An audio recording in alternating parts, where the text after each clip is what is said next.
Do you want to record a video of your screen where the mouse is highlighted or the camera zooms in to highlight a specific area that you're talking about? I got this question from a career coach named Dane. He left it down in the comments of a previous video. In this video, I'll show you and Dane how to direct your audience's attention with highlighting and zooming in. And hey, during this little intro, why don't you click down below on the subscribe button? My favorite software to do this is ScreenFlow, but it's Mac only. Camtasia is the closest thing for you PC folks. Let's jump into ScreenFlow.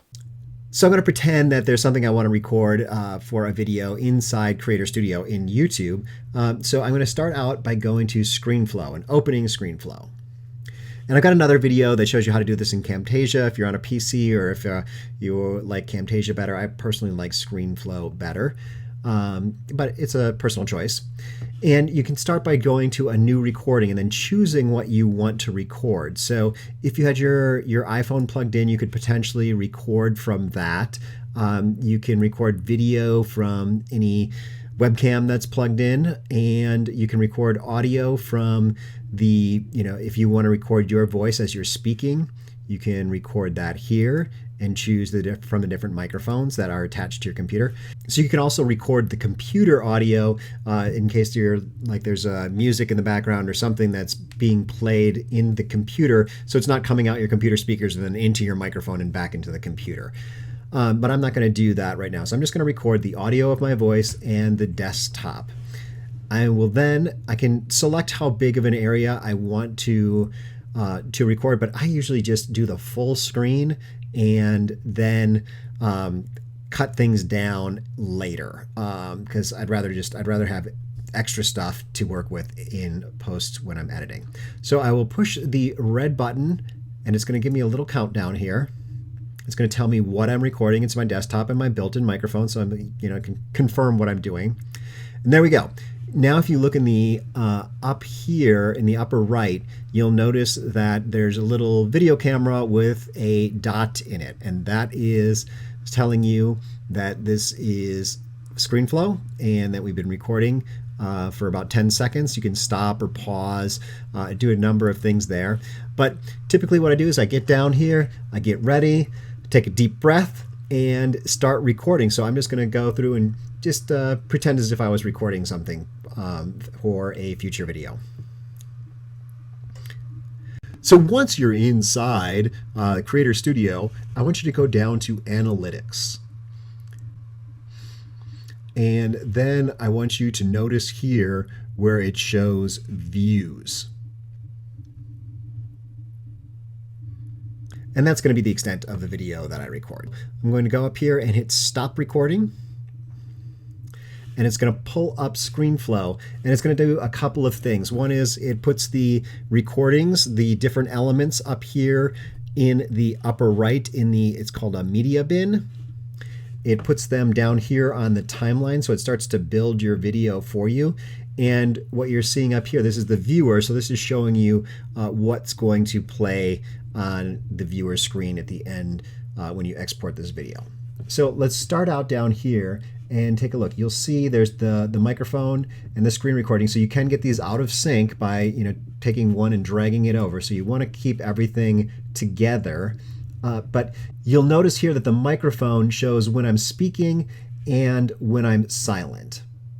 So it's an easy way for you to kind of choose the spots that are that you want to pick for the final recording. Let's go in here. So the recording, this is the visuals down here, and this is the audio up here.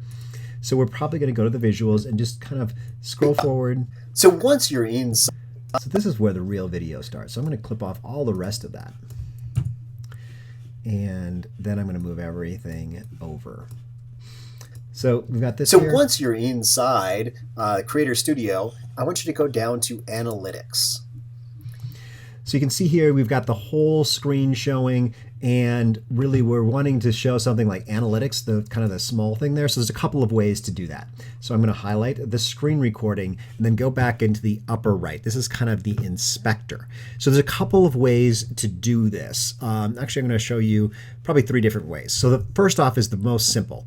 And you'll click here on the kind of the mouse icon and get the call out window. and you can add an action to the screen. So let's add an action, and you can see here that it's added down here, this yellow area, and you can make it longer or shorter or move it around, but that's where this action is going to take place. And you can see the action that we added was follow the mouse cursor around and highlight it. And then I want you to notice here where it shows views. Okay, so you can see how that worked. It's following the mouse around. Pretty simple. Just put it on, and you can follow the mouse around and see your audience can see exactly where you're pointing. So that's kind of level one. You can also go in here and control this. So you can do things like, you know what, I want that to be zoomed up. So when whatever's underneath the cursor, that's going to be extra big. And maybe I want an outline around it so that it's easier to see. You can add a shadow to this and kind of use your own judgment as to how you want this to look. You can also do things like change the opacity of the background. Like right here, what it's doing is graying out the background to make it easier to see and highlight a certain area. But you don't need to do that. You can turn off the opacity.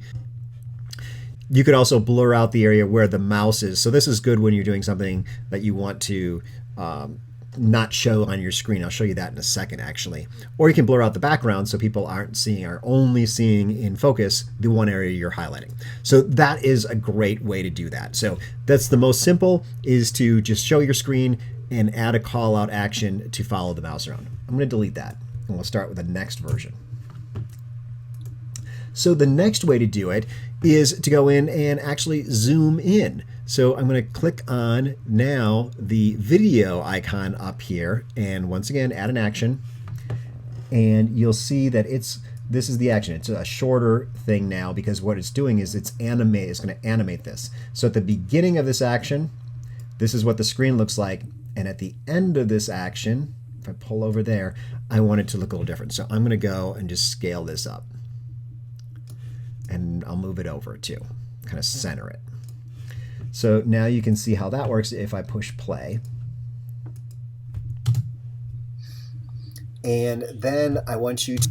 So that was pretty simple. It really helps because then the viewer is able to see the entire area that you're talking about and really be able to read things. So I definitely like this option. I use it a lot in my videos. So there is a third way to do this. What this is zooming in on a certain area of the screen. So it's a kind of a combination of both of them. And this can be kind of cool too. So we're going to go back to that call out. We're going to add the action. You're going to see where it adds. But this time we're going to say, I want a free hand, and I'm going to draw the area using the square up here. I'm going to draw this, draw an area that I want to zoom in. And hopefully you'll be able to see how this is different from that last one. So let's say this is the area that we're really focusing on. So the first thing you could do is just have it go like that, just gray out the entire background. And the same things apply in terms of how much you want to gray out the background. But you can also, what I like to do is zoom that up and get it about as big as the screen. So that way they can really see that area, but they're still seeing the entire screen around it. And what you can do is change this build to just, like 0.1 or 0.2. And I'll show you what that looks like. So it looks like the zoom is happening on your screen. And then I want you to see how it kind of like zoomed into that area. It shows and then it zoomed back out. So I think that's probably the best option to really provide the most value. And you might be doing this with PowerPoint or on a website or with a piece of software. Whatever you're doing to share whatever's on your computer, that's 3 great ways to kind of follow the mouse around and zoom in and direct people's attention. I love helping you spread your knowledge or positive messages. I know that I need more positivity and knowledge in my life, so I help people create the content that I like to watch. If you're a coach, author, or speaker looking for help growing your audience on YouTube, schedule a 20-minute chat with me to see if we're a good match.